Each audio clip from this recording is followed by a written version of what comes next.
S'ils l'ont fait, pourquoi pas vous?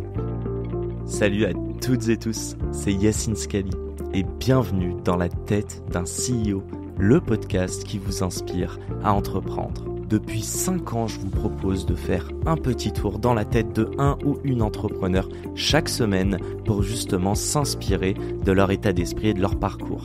Mon objectif, il est hyper simple, c'est voir un maximum de personnes se lancer, entreprendre et miser sur elles. On sort une interview tous les lundis, donc n'hésitez pas à vous abonner dès maintenant. Et pour nous soutenir, ça vous prend 30 petites secondes. Je vous demande de nous laisser une note et un commentaire sur les plateformes d'écoute de votre choix. Encore une fois, un grand merci de nous écouter et n'oubliez pas, s'ils l'ont fait, pourquoi pas vous? Bonne écoute à toutes et tous. Salut à toutes et tous, c'est Yacine, bienvenue dans ce nouvel épisode de Dans la tête d'un CEO. Petite intro, beaucoup d'enthousiasme. Aujourd'hui, j'ai le plaisir de recevoir une vice-championne olympique. Alors, ça fait pas plaisir quand on t'introduit comme ça? Ça fait plaisir. Je ne pensais pas un jour qu'on m'aurait introduit comme ça. Donc voilà, on prend. Et ça va, tu ça m'en fait du prends bien. Pas mal depuis 2 mois là. Oui, c'est vrai. Je te vais lasse pas te pas mentir. Non, on se lasse pas de ça. Bon, raconte-nous en plus, je sais pas si tu l'as vu. Si, les couleurs de Paris 2024. Il vient de Décathlon Châtellerault. Ok. Tu sais où c'est Châtellerault? Non, pas du tout. Non, moi non plus. Et du coup, j'ai demandé à quelqu'un de me le ramener. Bref, mais Ok. fan des JO, merci de nous avoir fait vibrer. Bon, je te laisse te présenter, Mariam. Qui es-tu et de quoi on va parler aujourd'hui? Alors, du coup, je m'appelle Mariam Badiane. J'ai 29 ans. Je suis basketteuse professionnelle dans l'équipe de Fenerbahçe, aussi joueuse de l'équipe de France et aussi maman d'une petite fille. Donc voilà. Quel âge elle a ta petite fille? On va sur ses 4 ans là, bientôt. Incroyable, on l'a vu à la télé, on l'a vu sur les gradins. C'est une star. Vice-championne, j'ai grave envie qu'on parle de ça, qu'on commence à parler de ça. Et après, on va parler de ton parcours. Ok. C'est horrible ce que je vais dire. Tu sais ce que je vais dire. On va parler de la finale. Ouais, on va parler de la finale. Tu sais que c'est ouf parce que je l'ai vu, je disais que j'étais avec mon petit frère ce matin, on l'a vu ensemble, on a aussi regardé celle des mecs. J'ai plus vibré pour vous que pour les mecs. La question que je me pose, bon, en plus, grande dédicace, j'ai reçu Axel Toupane. Axel, si tu peux me faire une intro à ton papa, qui est ton entraîneur, il me semble. D'ailleurs, on va parler de ça car ton papa était aussi pro. Ouais. Non, plus sérieusement, quand tu perds d'1 point, est-ce que tu te retapes le match en te disant, putain, c'est là qu'on aurait dû le gratter ce point, tu vois, c'est ce lancer franc qu'on a raté, et je suis pas un pro du basket, donc je vais arrêter là dans les termes techniques. Et comment tu le vis en fait? Ouais, bah c'est sûr que perdre un match d'1 point, c'est différent de le perdre de 30. J'avoue que je l'ai pas revisionné en entier ce match. Parce que déjà c'était la fin des jeux, on a enchaîné sur autre chose et c'est vrai que c'était assez difficile. Après j'ai quand même revisionné la fin du match et c'est sûr que on se refait le scénario, hein. Les petites erreurs un petit peu à la con, les pertes de balles, les paniers loupés, enfin. Tu t'en es voulu toi ou pas personnellement? Ou c'est un esprit d'équipe? Non, c'est un esprit d'équipe. Je pense que là, pour le coup, il y a personne qui a dénoté spécialement. C'est vraiment, voilà, c'est un sport collectif, c'est un sport d'équipe. Et bien sûr qu'on se refait les scènes, mais c'est comme ça, c'est le sport et c'est fait de toute façon. Donc voilà. Comment on fait pour, tu sais, quand on joue la place de la finale et qu'on la perd, donc on est deuxième, on dit souvent que le numéro 3 est plus heureux que le numéro 2, tu vois, sur le podium. C'est vrai ça? C'est un peu vrai, ouais, parce que quand t'es numéro 3... Tu vis comme une petite défaite Oui, les troisièmes, ils finissent sur une victoire, et nous, voilà, on termine sur une défaite où on y a cru, en plus, donc ouais, c'est difficile. Et en gros, c'est quoi? Tu rentres au vestiaire, je sais plus si j'ai ce souvenir-là, je sais plus, il est mixé, mais après, t'es heureux, tu célèbres quand même ta victoire et cette médaille d'argent, ou ça prend du temps avant de te dire, putain, c'est stylé ce qu'on a fait quand même? Moi, pour ma part, j'ai réussi quand même à transiter assez vite parce qu'en fait, il y a eu la remise des médailles, le podium qui s'est enchaîné rapidement. Donc, c'est vrai que j'ai transité. Voilà, t'as ta médaille dans la main, t'as quand même ta famille qui est là autour de toi, qui est super fière.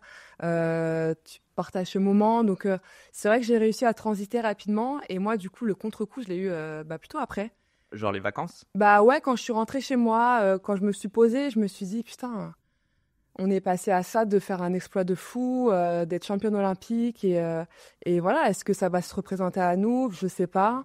C'est fort ce qu'on a fait, mais on était vraiment pas loin de quelque chose de très très grand et c'est là que tu te refais le match, que tu te refais les scènes, le scénario et voilà. Et t'arrives quand même pas au verre à moitié vide, mais à moitié plein quand même. J'imagine, tu vois, ce moment où tu retraces, tu te dis merde. Mais bon, je sais que tu es bien entouré familialement parlant. J'imagine qu'on te renvoie aussi toute la fierté. Non, bien sûr, il y a eu beaucoup de fierté. Je pense que personne nous attendait au niveau où on était. Et puis après, on relativise quand même. On a quand même une médaille d'argent autour de cou. On est vice-championne olympique, c'est pas rien. Tu l'as pas là avec toi la médaille? Si, je l'ai, pas là, mais je l'ai. Moi j'ai dit à Rudy, elle dort avec tous les soirs ou pas? Dis la vérité. Non, mais t'inquiète, je la chéris bien comme il faut et non, c'est sûr que c'est devenu matérialiste en fait, c'est ça. Ah il y a des choses comme ça quand même, voilà. Ça on va pas se mentir, vie, ouais. ça reste à vie et c'est vrai que on m'aurait dit ça quand j'étais jeune ou quand j'ai commencé ou dans les moments de doute, voilà, j'aurais signé direct, donc on relativise. C'est ta plus belle victoire et c'est ta plus belle fierté de ta carrière à l'heure actuelle? Ma plus belle victoire sportive, ouais, c'est un de mes plus beaux accomplissements que j'ai fait dans ma carrière. J'imagine que tu mets ta fille au-dessus d'un point de vue perso. Ouais, non, mais c'est intéressant. Et si on enlève ta fille, donc il y a un heureux événement, j'imagine. À quel moment tu as ressenti des émotions aussi fortes, que ce soit, je sais pas si c'est apprendre d'être enceinte ou accoucher, mais que ce soit aussi d'arriver de deuxième au JO, quoi. Tu parles dans mon sport ou dans ta vie globale? Est-ce que moi la chose que j'essaye de capter, on parle du baby boom ou non baby blues? Baby blues, ouais. Est-ce que t'as pas ça après une finale aussi, tu sais, de te dire mais putain je pourrais jouer comme un Djokovic qui te disait quand il a fait sa plus grosse année, j'ai plus rien à aller chercher, c'est bizarre quoi. Ouais, après c'est vrai que ça fait quelque chose parce que voilà. T'embêter. Oui, non, ça fait quelque chose parce que les Jeux Olympiques il y a une préparation qui a été longue, bon, déjà la préparation d'1 mois et demi avant, mais voilà, en tant que sportive, on se conditionne sur 4 ans. Là, je sais que toutes les fédérations, tous les coachs, tous les athlètes sont repartis sur les Jeux de 2028. Et voilà, moi, j'étais pas présente pour les Jeux de 2020, je revenais de ma grossesse. Donc c'était vraiment un gros focus pour moi. Et c'est vrai que plus on approche, plus l'objectif est là et plus t'es dedans. Et t'as un peu cette retombée. Tu stresses ou pas? Avant un match, pareil, 1 mois et demi de prépa, mais en fait, t'es en train de nous dire que ça fait 4 ans que tu y penses à 2024. Alors, comment dire? Est-ce que tu as été même entouré par des préparateurs mentaux? Non, parce que moi, j'ai fait le choix de me dire, ok, c'est l'année olympique, mais au final, je vais rester dans mon jeu, c'est mon basket, ça reste du basket, je vais rester moi-même et j'ai vraiment essayé de rester sur cette notion de, ouais, c'est un jeu, je vais pas changer mes habitudes quotidiennes, ce que je fais d'habitude, je vais pas sortir de la route non, je vais rester vraiment dans... Donc pas de pression. Je dirais pas bonne pression. Je dirais pas ça, parce que c'est vrai que quand tu commences l'année, que c'est l'année des Jeux, tu te dis, putain, j'ai pas envie de me blesser, faut que je fasse une bonne saison pour être en confiance. Enfin, il y a toutes ces petites questions que t'as pas forcément, en fait, dans une saison normale, sans Jeux Olympiques. Après, voilà, avant un match, oui, tu ressens toujours une pression, mais pour moi, ça reste une pression positive. C'est plus un boost que du stress ou de l'anxiété, voilà. Justement, tu parles de jeu. Ouais. C'est une très bonne intro. Une question à 1 million, mais je pense que la réponse, je la connais. Est-ce que tu serais basketteuse sans la passion que t'as transmise ton papa? C'est vrai qu'en fait, j'ai été dedans très jeune, mais si je te mens pas, c'était pas... Il t'a pas mis de pression? Non, il m'a pas du tout mis de pression. Et pour pas te mentir, j'ai pas commencé le basket parce que j'adorais ça, parce que j'étais fan de basket. D'ailleurs, aujourd'hui, même aujourd'hui encore, je regarde pas forcément la NBA. J'adore jouer. C'est vraiment, j'adore. Mais tu te fais chier en regardant. Non, je dirais pas ça non plus. Mais c'est vrai que ouais, j'ai commencé avec mes potes. Ce que j'aime, c'est vraiment le côté convivial, le fait que tu partages des choses, les émotions, que tu es constamment avec tes teammates. T'es jamais seul, en fait. Donc, c'est vraiment ça que j'aime dans Première dans le compète, basket. c'est quel âge? Première compète, ça commence très tôt, au final. Hein. Bah oui, Ça commence très, très tôt. On a des matchs tous les week-ends. 12 ans ou c'est même avant? J'ai commencé, je devais avoir 8-9 ans, le basket. C'était grande ou pas? Ouais, j'ai toujours été grande. Hein. Non, je sais pas. Est-ce qu'il y avait un lien où tu t'es dit je suis grande, j'ai un avantage go basket? Est-ce que c'était pour rendre fier ton papa, même s'il t'a jamais mis de pression? C'est toi, Rudy, le DJ en off. Vas-y. On continue. Non, il m'a jamais mis de pression. C'est vrai que La mini-pression, ça a plutôt été en fait des gens à l'extérieur. Okay. Ouais, voilà, ton papa, il fait du basket, tu veux pas faire du basket, t'es grande, ça j'ai le droit aussi. Ouais. Mais c'est vrai que dans ma famille, on m'a jamais mis de pression. Okay. Je faisais de la danse avant, on m'a jamais rien dit. J'ai fait la natation, enfin, Okay. j'ai fait plein de choses vraiment avant de me mettre au basket. Et non, j'ai vraiment été plutôt soutenue. Et c'est drôle, tu dis danse et natation. Ouais. C'est individuel, non? Ouais, c'est vrai. C'est vrai. Et tu me parles de collectif. Ouais, ben c'est vrai. Après, bon, la danse c'est plus artistique, ça reste un sport, mais voilà. Après natation, j'en ai fait 2 ans, c'est pas ce que j'ai le plus aimé non plus. Dédicace à Léon. Et merci à lui quand même. Mais non, après voilà, je me suis mise au basket et j'ai adoré ça, tout simplement. Est-ce que ça a toujours été un jeu? Est-ce qu'il y a des matchs où c'était chiant? Et quand je dis chiant, c'est que on en parlait en off avant, pas avec toi, avec Rudy, on parlait de Thierry Henry qui racontait que toute sa carrière, il a été en dépression, que à 14 ans, ou même pas 12 ans, son père lui disait t'as mis 6 buts, mais t'as loupé les 3 derniers, tu vois. Donc j'aimerais comprendre, est-ce que, comment même t'es devenu pro, est-ce que t'as intellectualisé un peu toutes les questions que je te pose, est-ce que c'était un jeu, est-ce que c'était un devoir, est-ce qu'il fallait rendre fier ton papa? Ça a été un jeu et je pense que je serais pas arrivée là aujourd'hui si je l'avais pas pris de cette manière-là. Sincèrement, encore une fois, j'ai pas eu aucune pression de ma famille, ils m'ont vraiment soutenue et encouragée. Après, le moment où j'ai vraiment pris goût, je dirais c'est le moment où, enfin, j'ai toujours aimé ça, mais le moment où je suis passée au haut niveau, il y a eu cette petite adrénaline en plus, la concurrence.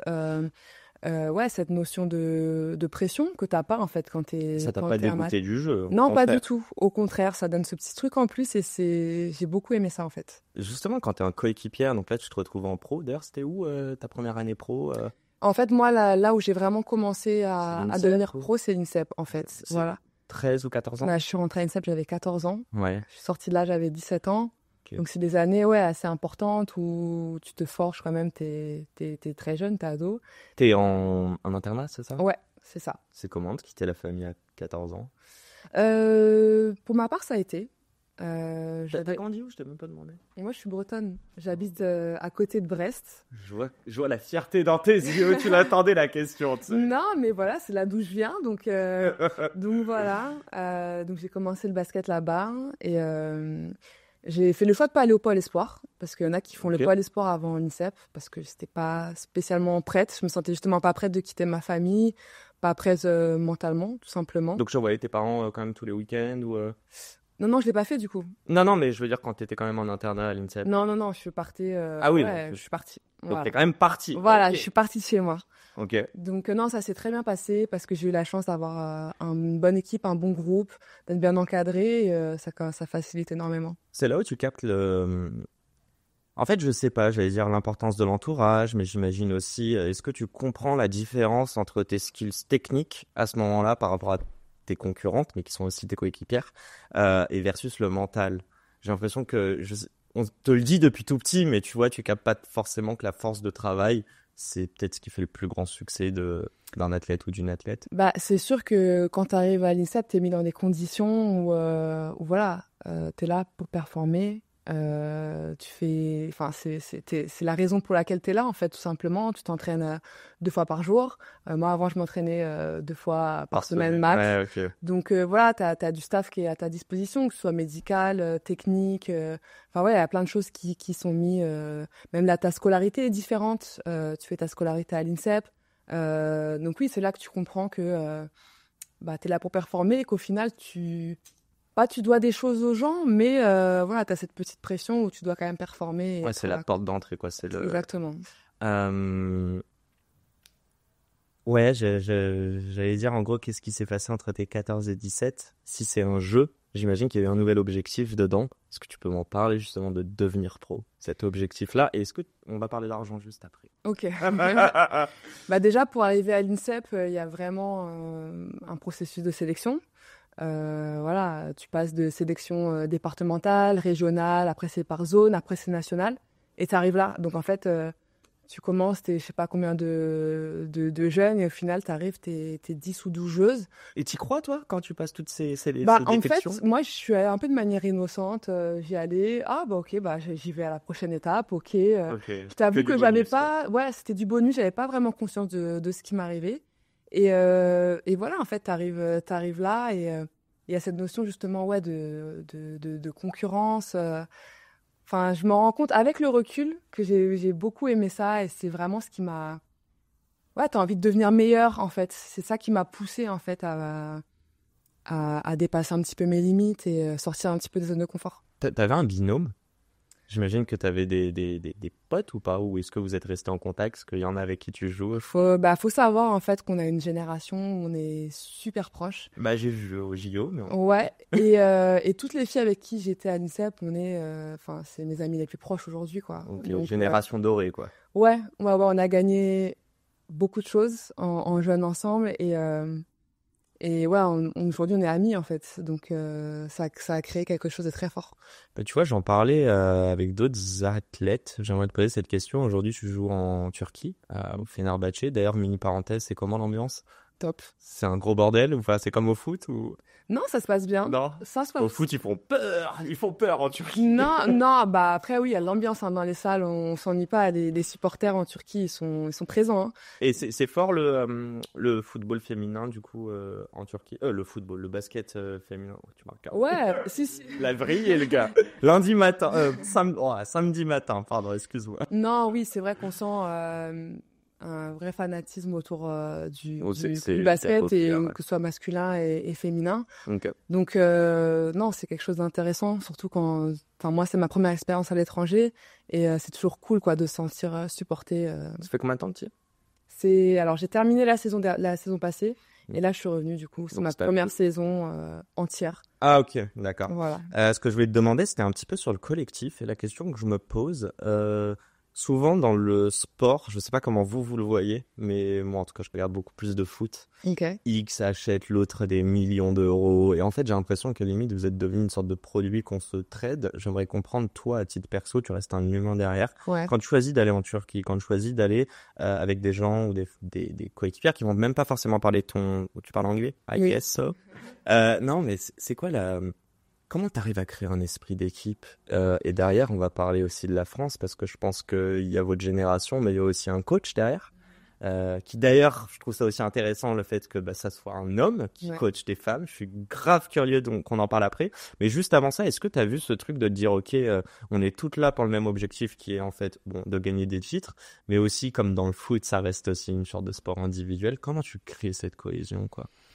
Mais comme tu l'as dit, ça reste un sport collectif. Je pense que quand on arrive à ce niveau, le niveau où on est, on a envie de gagner.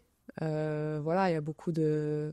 La gagne est plus importante que les affinités que tu peux avoir même en dehors du vestiaire. Ouais, c'est pas parce que c'est pas parce que t'as des affinités en dehors du terrain que ça va bien se passer sur le terrain.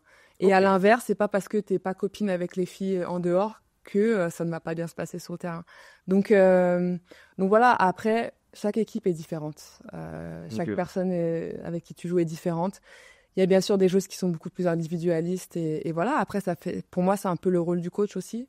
De manager l'équipe, de faire en sorte que tout le monde trouve sa place, surtout chez les filles. Je pense que chez les garçons, ça se fait de manière un peu plus naturelle. Mais Tu trouves? ouais, je pense. Dans quel sens? Je pense. Après, je me c'est dis, mon avec avis. l'argent, la médiatisation, chez les mecs, il doit y avoir de l'ego, quoi.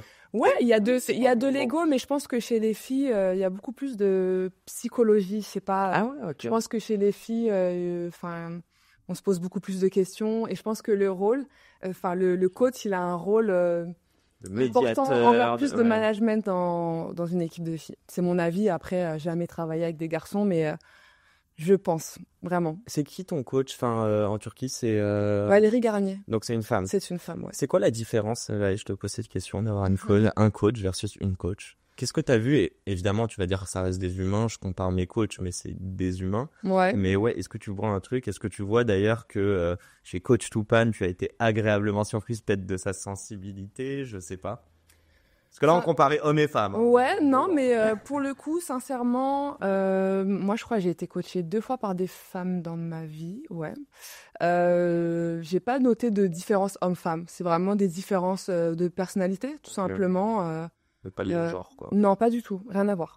Donc, c'est quoi les qualités? Qu'est-ce que tu dirais qu'est-ce qu'il faut avoir comme qualité pour être un Même bon pas coach? qu'est-ce qu'il faut avoir, on va dire, propre à ton coach des JO. Qu'est-ce qui a fait, selon toi, qu'est-ce qui a fait qu'il a réussi à bien vous manager et créer cet esprit d'équipe, même si vous l'aviez déjà? Et il aurait pu aussi le casser. Alors pour moi, ce qu'il a fait, c'est qu'il a vraiment réussi à créer une âme dans cette équipe. Et en fait, pour moi, ce qu'il a fait qui a été fort, c'est qu'il a vraiment mis tout le monde sur le même niveau. Comment dire? Dans le sens où tout le monde a un rôle important et si tu veux avoir ta place sur le terrain, bah va falloir que tu le montres. Il n'y avait pas de hiérarchie prédéfinie, on va dire. Et pour moi, en fait, c'est là que tout s'est joué. En fait, tu veux être sur le terrain, bah faut que tu performes, faut que tu montres que tu respectes les consignes, faut que tu montres que tu veux aller dans la même direction que tout le monde. Et pour moi, si tu dis ça, c'est qu'il y a eu des stars. Il y avait des stars déjà? Pas forcément des stars, mais je pense qu'il y avait des sortes de hiérarchies qui étaient un peu déjà établies, tout simplement. Et il a tout challengé. Ouais, je pense que tu l'as vu remettre des coéquipières à leur place?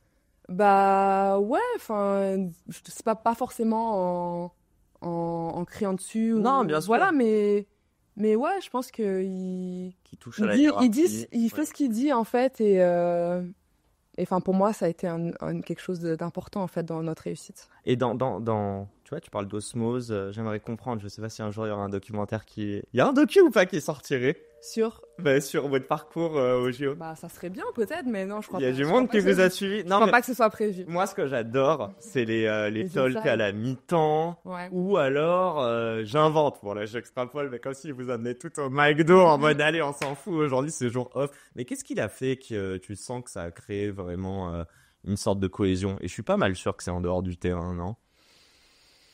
Bah non, je pense que c'était vraiment sur le terrain et que nous derrière en fait on a réussi à se lier, on a eu une meilleure communication entre nous, on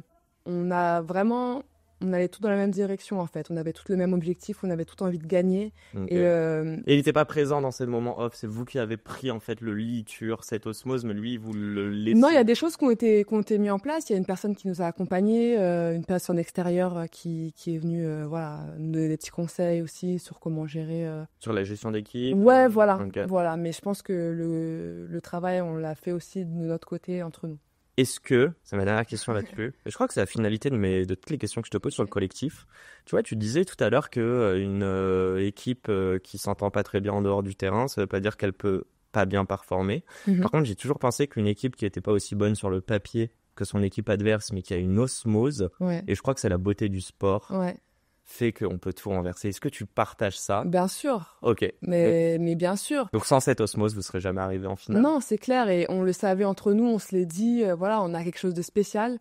Faut pas qu'on le gâche, en fait. Sur le papier, vous étiez moins forte que les Américaines?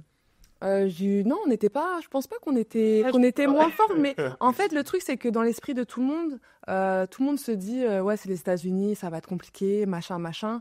Et je pense que nous, on n'avait pas cette idée-là, justement. On s'est dit, bah, ok, nous, on y va, on sait faire ça, et on peut le faire, nous aussi. Et je pense qu'en France, c'est un peu ce qui nous freine. On a tendance à se dire, ouais, c'est les États-Unis, elles sont meilleures, voilà. Elles cultivent une certaine confiance en elles. Et je pense que nous, on l'a un peu moins, ça, naturellement. On est un pays de sportifs.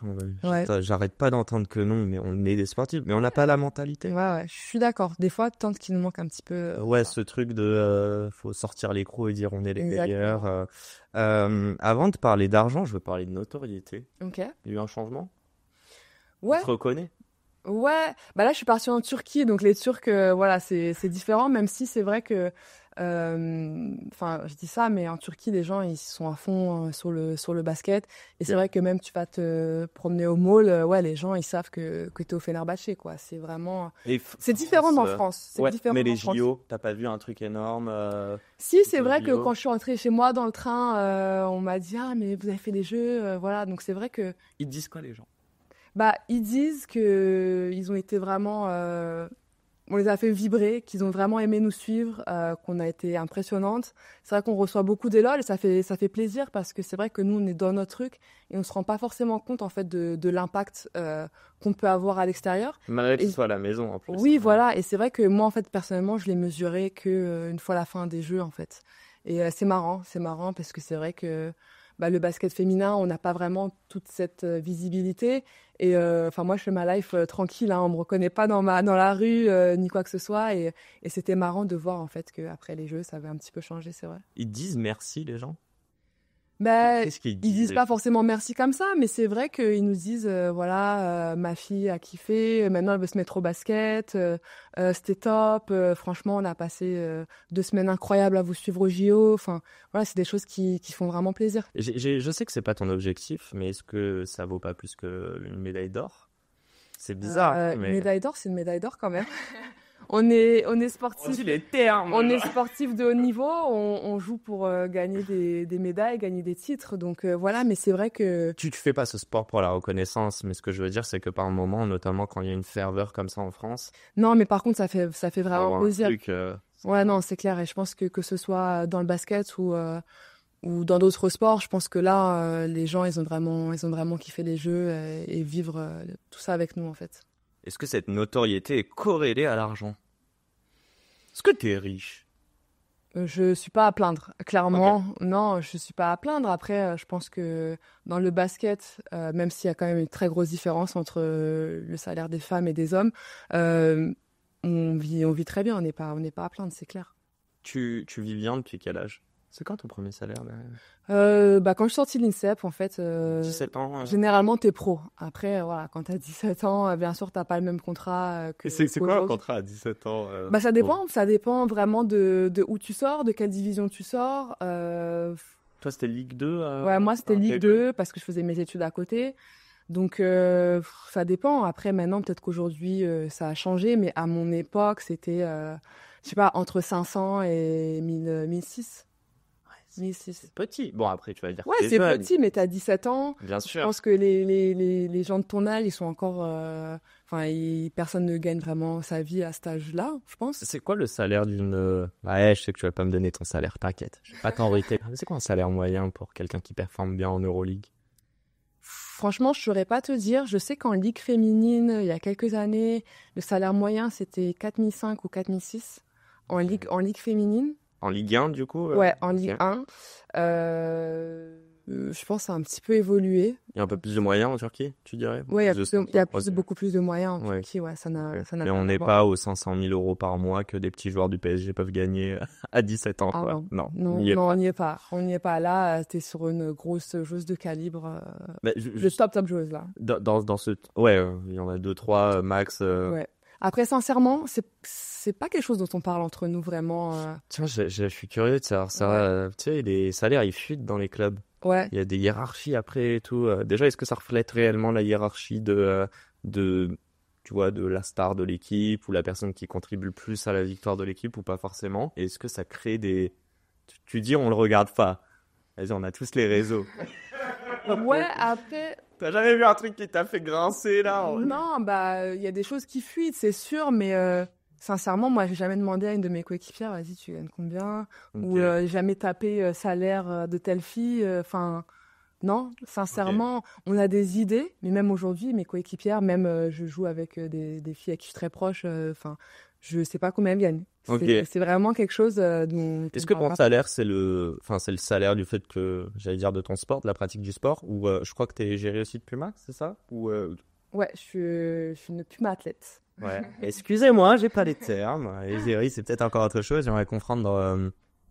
Est-ce que tu peux me faire un split entre guillemets de tes revenus, essayer de comprendre? On parle de de pourcentage, donc tu donnes pas les montants là.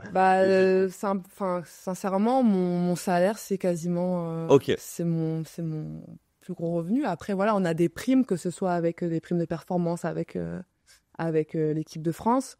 Voilà, des primes de sponsors. Tu t'es fait un kiff avec la prime des JO?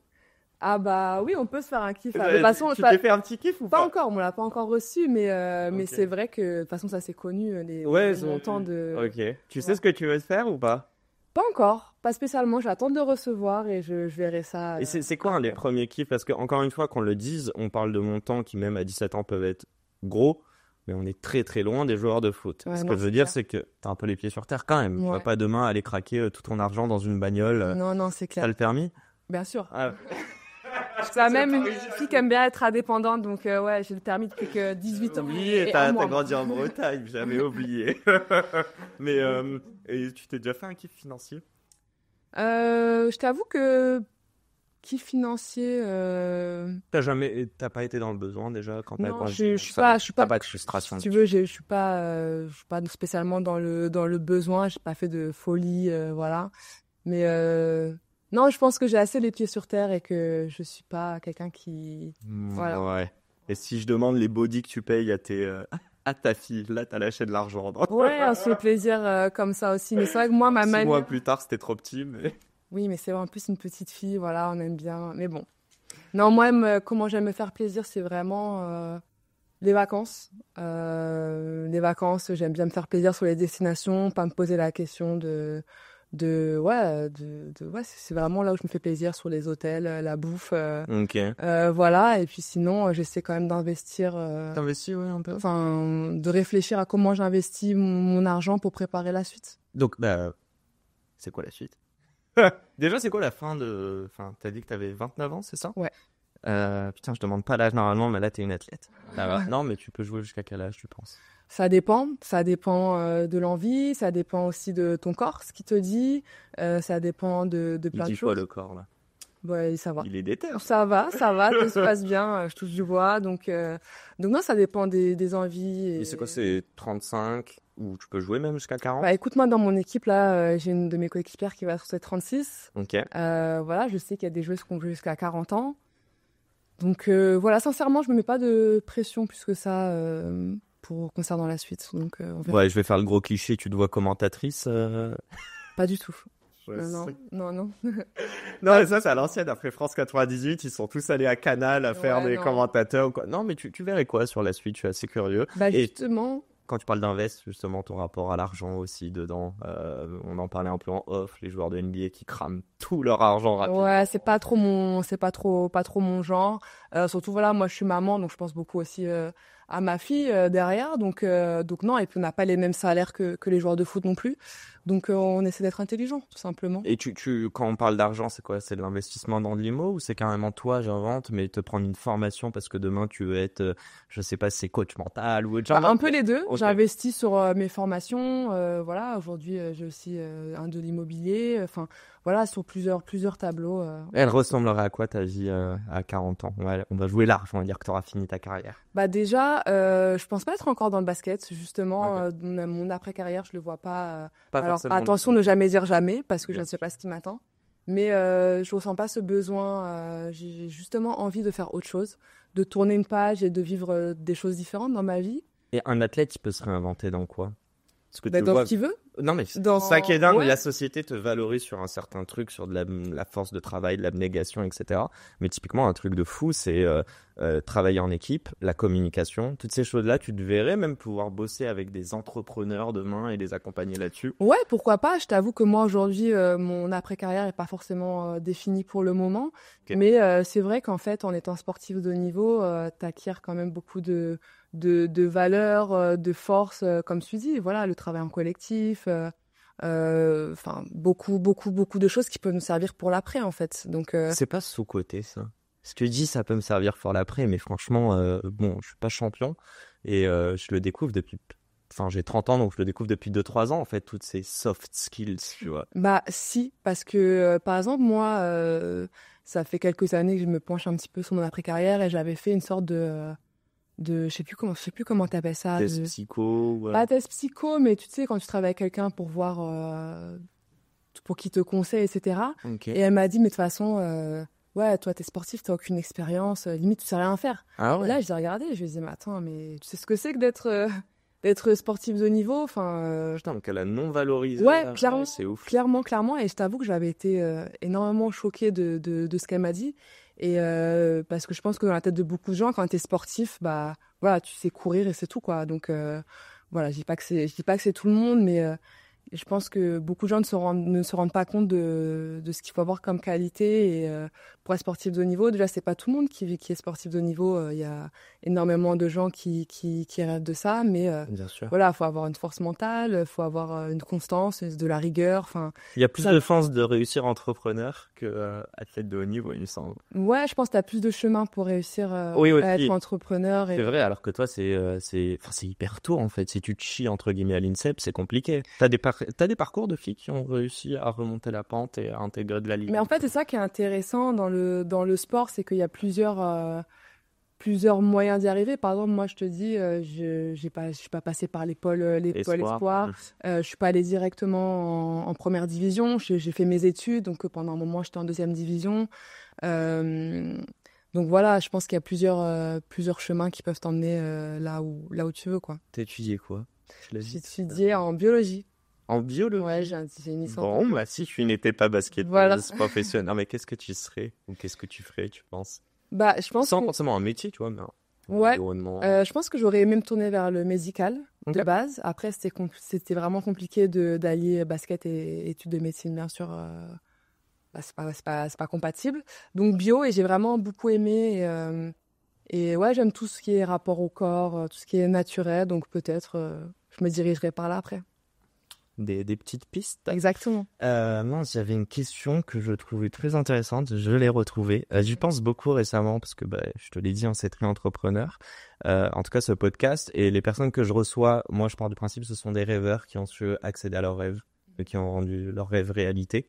C'est des faiseurs. Et pourtant, je trouve qu'en France, tout le monde veut être exceptionnel et tout le monde fait comme tout le monde. C'est-à-dire que même quand t'es riche, hein, concrètement, on va te demander de faire prépa, l'école de commerce, etc. Est-ce qu'il n'y a pas un paradoxe là, de se dire que je pense que les gens veulent être exceptionnels, mais que la société nous guide des dictats par la peur, de dire ah, tu dois faire ces études, etc. Je ne sais pas ce que tu en penses et si on peut tu vois, en fonction de ce que toi tu transmettrais à ta fille qui est encore innocente. Peut-être un peu. Je pense aussi que l'inconnu fait peur et que voilà, prendre un chemin qui est peut-être différent, ça impressionne plus que la norme. Et le chemin qu'on te dicte et les chemins habituels, on va dire. Donc, je pense que c'est peut-être ça. T'as été impressionné, toi, à 13, même 12-13 ans? Ou au contraire, c'est tes parents qui disaient, bah vas-y, t'as toutes tes chances? Non, mais je pense que j'étais un peu inconsciente. Et surtout, comme je te disais, moi, j'avais ça... Enfin, je me mettais pas de pression parce qu'en fait, moi, quand j'avais 14 ans, j'aurais jamais pensé être là où j'en suis aujourd'hui. Et même aujourd'hui, pour être honnête... Enfin, je suis en mode, putain, ouais, t'es là, quoi. Et je continue aujourd'hui de réaliser que je gravis les échelons et que j'avance et voilà. Et que c'est pas fini. Et j'espère que c'est pas fini, en tout cas. Elle dirait quoi, Mariem, 14 ans, à sa Mariem, 29 ans? Ouais, je pense qu'elle dirait, je suis fière de toi. Franchement, sincèrement, j'aurais jamais imaginé tout ça. Et elle dirait waouh, je pense. C'est ouf. Enfin, tu vois, tu utilises le mot être fier. Je pense que vraiment, on se balade dans la rue, on demande à des gens, c'est quand la dernière fois que tu as été fier de toi? Et moi, je te pose la question, hors JO, c'est quand la dernière fois que tu as été fier de toi? C'est pas facile, je trouve. Non, c'est pas facile, mais après, voilà, voilà, le sport de haut niveau, c'est pas facile. Il y a souvent une carrière, c'est jamais linéaire, hein. C'est des ups and downs. Et c'est vrai que quand tu sors d'un moment de down et que tu performes, bah ouais, t'es fier de toi à ce moment-là parce que t'as surmonté quelque chose. Même si t'as pas la médaille avec, hein. Non, mais tu engranges de la confiance, tu grandis et voilà. Par exemple, j'étais fière quand je suis revenue de ma grossesse. Voilà, donc c'est des petites choses comme ça qui te construisent et qui te forgent. Bah, c'est ces deux sujets dont je veux parler avant d'arrêter de t'embêter, de parler de cette grossesse. Ouais. Et après, on va parler de ta fille, mais pas forcément de ta fille, mais plus de l'éducation et de ce que tu lui retransmets. J'aimerais comprendre, donc ta grossesse c'était en 2020, c'est ça? Ouais. 2019, 2020? 2020. Donc on est au JO Tokyo. Ouais. Est-ce que déjà à ce moment-là, comment s'est accueillie la grossesse dans le monde professionnel, vas-y, de basket, et ensuite comment toi tu l'as appréhendée, avec quel objectif? Je vais faire un petit mix dans ma réponse. Je t'avoue que moi, ça a été donc personnellement, bien sûr, très heureuse d'apprendre ma grossesse, mais tout de suite dans la foulée, c'est waouh. Stress. Comment je vais faire? Comment déjà je vais l'annoncer? Comment ça va être accueilli cette nouvelle? Comment je vais m'organiser? Voilà, ça a été beaucoup d'appréhension parce que c'est vrai que il n'y a pas beaucoup de cas sur lesquels j'ai pu m'appuyer. Il n'y a pas beaucoup de mamans dans le basket. Je pense, j'allais dire, c'est Serena Williams, quoi. Ouais, mais c'est pas la même chose. C'est un Non, sport bien à vivre sûr. au final.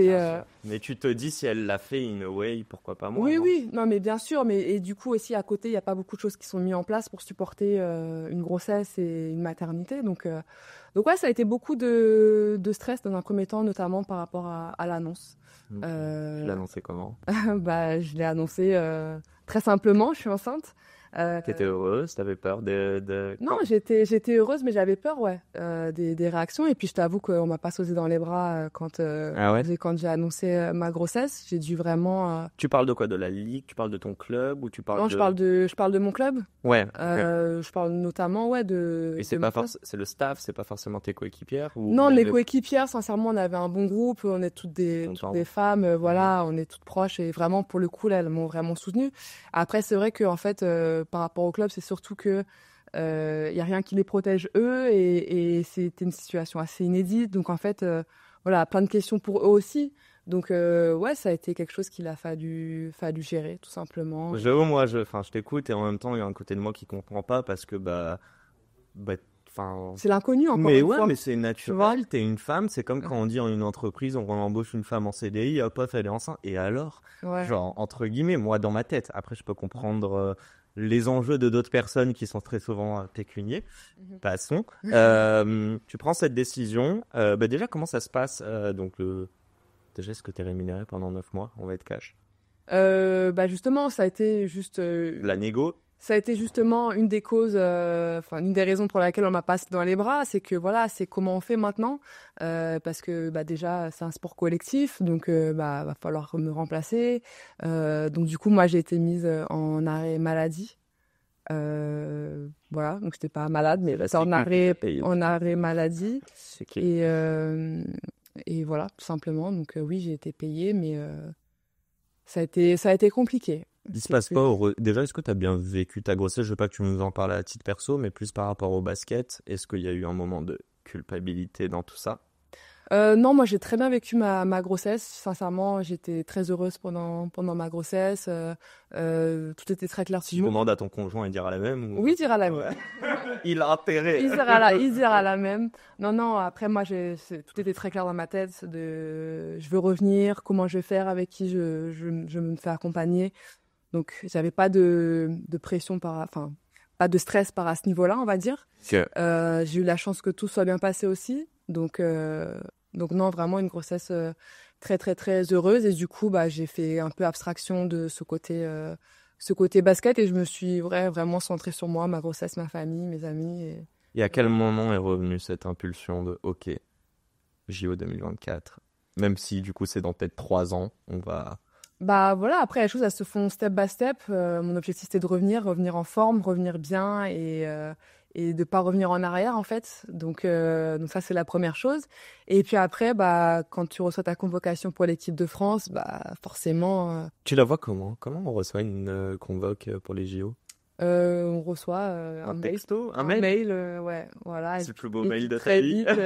Non, mais encore une fois, ça a été un moment de fierté parce que je m'attendais pas à le recevoir directement dès mon retour de grossesse. L'année où je suis revenue, j'ai eu une saison très compliquée où ça s'est pas très bien passé avec mon coach, il me faisait pas confiance et donc voilà. Et malgré le fait que j'ai pas beaucoup de temps joué à ce moment-là, mon coach dans l'équipe de France m'a fait confiance. Donc voilà, non, c'était un moment de fierté dont on parlait tout à l'heure. T'es terminé quand, du coup, en équipe de France, excuse-moi? En gros, j'ai repris ma saison en août-septembre et en février, j'étais avec l'équipe de France. Combien de prépa... Je vais te poser 2 questions. Okay. C'est combien de prépa physique Et est-ce qu'il y a une prépa mentale? Est-ce que quand tu es 9 mois enceinte et que tu n'as plus ce goût de la sueur et de la violence physique et mentale, est-ce qu'il faut se remettre dans le bain? Non, parce que je savais ce que je voulais. Et, fait, le mec, la grossesse, c'est hyper dur, excuse-moi. Mais je savais ce que je voulais et en fait, j'étais vraiment drivée par ça. Après, physiquement, encore une fois, tout a été step by step. Donc, je me suis entraînée pendant ma grossesse. Ah oui, Bon, bien sûr, j'ai dû aménager. Voilà, ça a été des cycles différents de ce que j'ai pu connaître, bien sûr. t'as fait des sports qui te faisaient chier, je suis sûr. Ouais, bah tu travailles différemment et c'est vrai La que statique, là, sur ton tapis. ouais, c'est vrai que c'est différent. C'est compliqué quand t'es sportif de haut niveau, que t'as, par exemple, je sais pas, en muscu, tu soulèves certains poids et de voir que bah pendant ta grossesse, il faut que tu adaptes. C'est des fois parfois difficile à accepter, c'est vrai. T'as perdu du poids? T'en as pris, peut-être, je sais pas. En termes de forme physique, même après Après la grossesse, j'ai eu du mal à reprendre du poids. Ah ouais? Ouais, bizarrement, contrairement à ce qu'on pourrait penser. Non, mais j'ai eu du mal à reprendre du poids, c'est vrai. Ok. Mais encore une fois, tout s'est bien passé. J'étais très bien accompagnée. Et sur le mental, je voulais savoir ça un petit peu, quand tu te remets dedans. Déjà, ton objectif, c'est juste de revenir au niveau que tu étais avant et potentiellement mieux. Mon objectif, c'est de revenir en forme et de pas brûler les étapes et vraiment de me sentir bien dans mon corps. Ok. Et Ce, malgré qu'un coach te fasse pas confiance. C'est paradoxal. j'ai pas su tout de suite qu'il me faisait pas confiance. C'est en cours de la saison que j'ai vu qu'il me faisait pas confiance. Et voilà, donc C'est entraînement et ok. c'est entraînement, step by step. Et encore une fois, mentalement, je savais ce que je voulais et j'étais bien entourée. Donc, La convocation pour les JO, comment elle se fait? C'est un mail aussi? non, mais après, c'est pareil, pendant l'année, on a des fenêtres. Ouais, donc tu on a commences des à- fenêtres où on se voit pendant une semaine. L'équipe se forme en fait. L'équipe se forme, donc je savais que j'étais dans ce groupe-là élargi. Et c'est surtout ouais, quand on t'annonce que dans les 12 qui est important et c'est un moment fort. Ça, c'est top. J'ai envie de parler de ta fille. Ok. J'ai envie de parler de ton éducation surtout.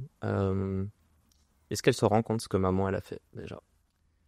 Je pense que oui. C'est difficile de savoir vraiment ce qu'elle pense. Mais faut savoir que moi, mon chéri, il bossait aussi pour les Jeux, mais dans la partie Sport Presentation. Donc, elle a vécu un an vraiment jeu à fond. Maman qui joue, papa qui travaille dans Paris 2024.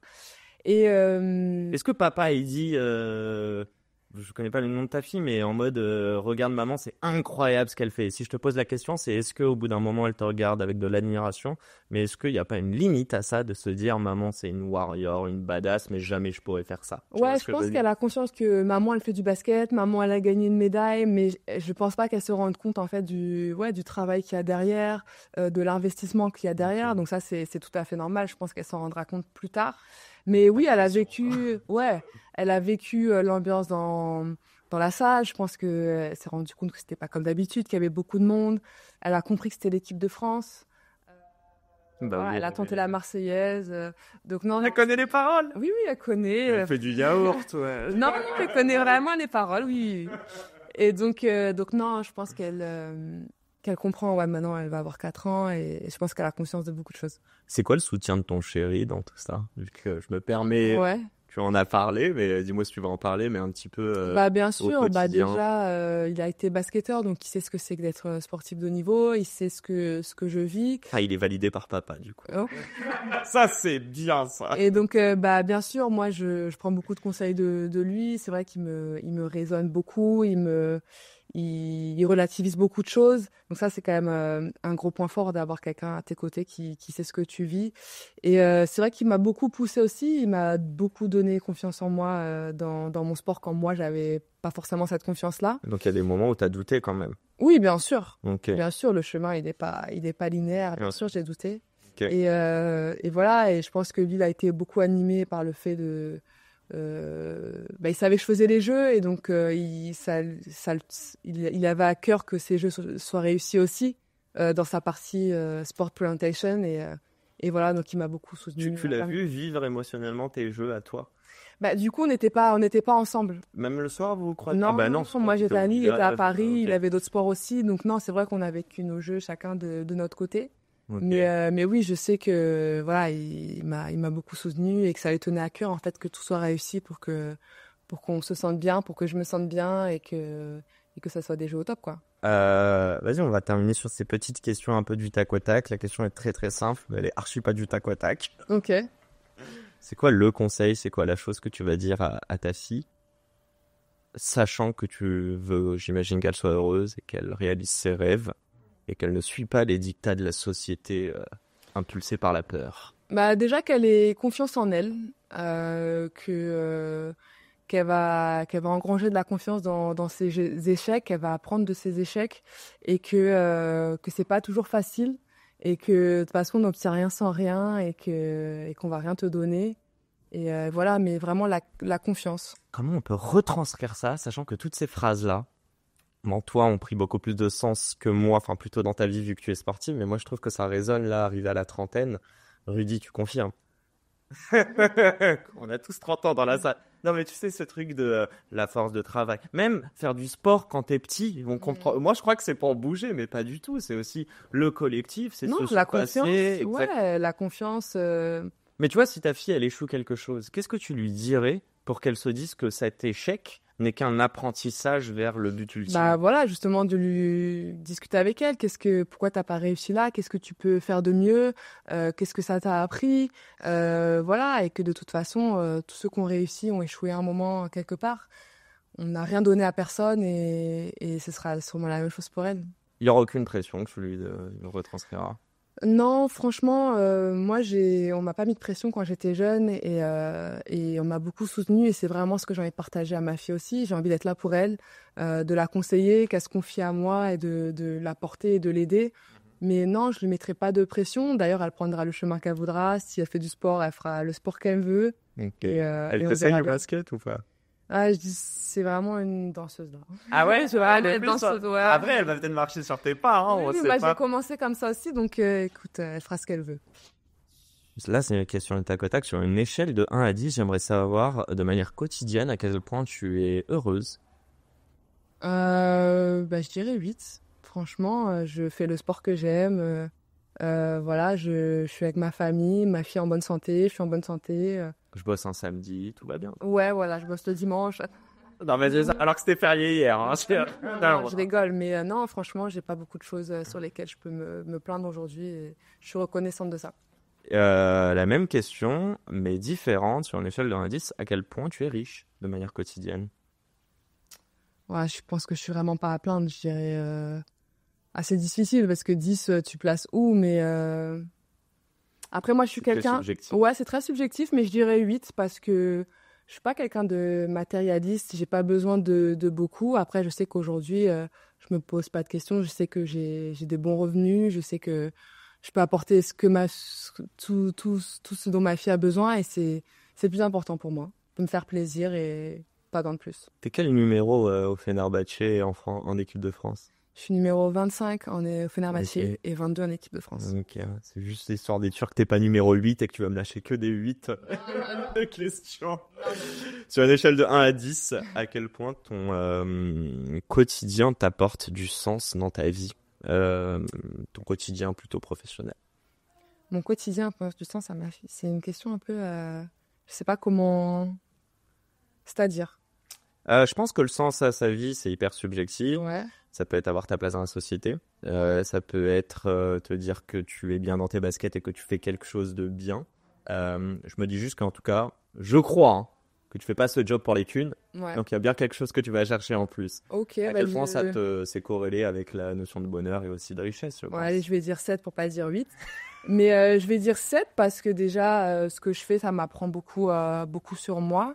Je pense que même en fin de carrière, je ne serai jamais aboutie en tant que joueuse. Et moi, ce que j'aime, c'est vraiment le fait d'apprendre tous les jours sur le côté tactique, technique, le fait d'évoluer. Je pense que c'est important de sentir qu'on évolue, qu'on avance. Et je pense qu'aujourd'hui, à 30 ans bientôt, j'avance encore dans ma carrière. Et c'est vraiment gratifiant et c'est vraiment enrichissant d'avoir ce sentiment-là. Après, voilà. Attention aux 30 ans, je te dis. Ouais, ça va bien se passer. Ah, il y a un petit coup. Hein. Ça va bien se passer. Après, t'es déjà maman, ça va. Et t'as déjà une médaille, ça va. Voilà, aujourd'hui, j'ai ma fille avec moi qui me rend heureuse et voilà. On voit sur les photos. Voilà. Et voilà, après, je sais pas ce que je ferai après, mais... Mais t'es confiante. Mais je suis confiante, T'es optimiste, ouais. Je suis optimiste. Sur une échelle de 1 à 10, à quel point ce même quotidien professionnel, mais te demande de l'effort ou est difficile, en fait? Donc 0, pas d'effort, et 10, c'est difficile. Franchement, 3, parce que je prends vraiment plaisir dans ce que je fais. Le plus dur pour moi, c'est quand je pars en déplacement 2 jours et que j'ai pas ma fille. Mais t'as FaceTime aujourd'hui, t'imagines oui, le daron à l'ancienne. Non, franchement, je dirais 3 parce que ouais, des fois on a des petits bobos, c'est un peu frustrant, mais là, tout va bien. C'est intéressant parce que je te parle de difficulté et d'effort. Puis tu m'as dit c'est pas de l'effort parce que je prends du plaisir. Est-ce que selon toi, le plaisir permet de répéter un travail et un effort sans en fait que ce soit dur pour toi? Et comment créer ce plaisir, quoi? Est-ce que ça doit venir d'une passion? Bah, il y a pas de question en fait, c'est évident pour moi. Allez, mic drop. C'est moi qui voulais ramener ma fraise en fait. Non, il y a pas de question. Après, pour moi, le plaisir, tu le crées pas. C'est soit tu l'as pas. C'est pas quelque chose que c'est soit t'aimes pas en fait. Et... Ouais, mais tu peux pas te mettre dans des situations où tu sais, tu nourris un peu une sorte de passion. Regarde, toi, c'était la danse, puis après, t'es tombé dans le basket sans t'en rendre compte. Ouais, mais parce qu'il y a des choses qui t'attirent. Tu vois, moi, c'est le goût du partage, le goût de la compète. Je pense que t'es animé par certaines choses et que si t'as pas ça, c'est compliqué, je trouve. Après, c'est mon avis, je dis pas que c'est pas possible, mais... Mais en tout cas, tu feras tout pour que ta fille ait une passion, si je comprends bien. Ouais, j'espère, enfin, je ferai tout, je sais pas si je peux avoir un impact là-dessus, mais j'espère qu'elle se trouvera quelque chose, qu'elle aime faire et dans lequel elle se sent bien et voilà. Bah, quand on a des parents en modèle et que je crois pouvoir dire que les deux sont passionnés de leur job, je pense que ça aide. Allez, c'est mes 2 dernières questions, très rapides. La première, c'est quoi ton plus beau souvenir des JO? Mon plus beau souvenir des JO, je dirais, c'est la victoire en quart de finale contre la Belgique. Okay. Parce que ça a été un match difficile, c'était n'importe quoi. On a été à plus 10, à moins 10. Au final, on gagne après prolongation. Et c'était beau parce que ça a été difficile, encore une fois. Ça aurait été un match qu'on aurait gagné de 30 points, ça aurait pas été la même chose. Le public était avec nous. Et on a perdu contre cette même équipe en demi, je crois, en championnat d'Europe. Et donc voilà, c'était en demi d'ailleurs qu'on les a joués, pas en quart de finale, j'ai n'importe quoi. Donc trop de matchs, mais donc voilà, en demi contre la Belgique. Ouais. Et du coup, ma dernière question, elle est très simple. C'est qui ton ou ta rôle modèle depuis tout petit? Bah, sincèrement, j'aurais pas de nom à te dire. Okay. Non, je pense que, comment dire, il y a des gens au moment où je suis qui vont m'inspirer, où je vais m'imprégner, mais pas forcément des gens connus ou des célébrités. T'as pas une biographie que tu diras à ta fille de lire ou de regarder comme film? Non. Après, j'ai pas lu beaucoup de biographies, je vais pas te mentir. Donc il y a aussi de ça. Ouais. Mais non, je pense qu'il y a des personnes sur le moment que tu rencontres et qui t'impactent, qui te donnent, je sais pas, j'appelle ça des petites clés en fait, qui te donnent des trucs qui te font avancer en fait. Et voilà, c'est plus ça que des personnes à citer en soi. Tu veux nous parler de clés ou tu veux garder ça secret? Bah non, mais là, comme ça, j'en ai pas, mais tu sais, je sais pas, sincèrement, j'ai pas d'exemple concret, mais c'est des petites choses, c'est pas forcément... C'est juste être à l'écoute et par ouais, être à l'écoute, il y a des trucs qui résonnent, voilà, en fait, il y a des trucs qui résonnent sur le moment, quand t'es un peu dans le mal, ou justement, quand ça se passe bien, on te dit, t'enflammes pas. C'est des petits détails. J'ai pas d'exemple, sincèrement, tout de suite. Mais tu sais, c'est drôle. Mais voilà. La question que je te pose, et en fait, ta réponse, c'est exactement ce pourquoi je fais ce podcast. C'est qu'à la fin, je veux pas qu'ils se disent Mariam, c'est la plus forte. Je veux juste qu'ils se disent, elle est humaine. Et en fait, il y a des hauts et des bas. Et moi, je peux m'identifier à elle. Et alors, je sais pas s'ils pourront prétendre aller chercher une médaille d'argent. Même une médaille de bronze, tu vois. Mais bref, un grand merci, Mariam, pour cette interview. Merci de m'avoir reçu. Je t'ai bien cuisiné, ça va? T'as pris du plaisir quand même? Très bien, avec plaisir, toujours. Est-ce qu'on t'a dit que tu ressemblais à quelqu'un? Ah non, vas-y, dis-moi. Mais moi, je sais pas si... Mais moi, par contre, te trompe pas, hein, parce que si tu me dis quelqu'un, voilà. Moi, j'ai quelqu'un en tête de ouf. En plus, t'as un peu les tresses là aujourd'hui. Moi, je pense à Alicia Keys. Mais on t'a déjà dit, non? Et en plus, ça va. Non, ça me va. Ça va. Hein. Franchement, meilleure chanteuse de R&B. Bon, bref. On va écouter un peu de son. Allez, on s'arrête là-dessus. Un grand merci, Marielle. Merci et un grand merde à toutes les personnes qui nous regardent. Croyez en vous et force, abnégation, travail. Exact. Et ça paiera. Et confiance. Voilà. À très vite pour un nouvel épisode. Ciao, ciao. C'est la fin de cet épisode. S'il vous a plu, prenez 30 secondes pour nous laisser un commentaire et une note sur la plateforme d'écoute de votre choix. On a encore des dizaines d'épisodes en stock, donc je vous laisse fouiller. Et d'ici là, n'oubliez pas, s'ils l'ont fait, pourquoi pas vous? Encore une fois, un grand merci de nous avoir écoutés et à très vite pour un nouvel épisode. Ciao.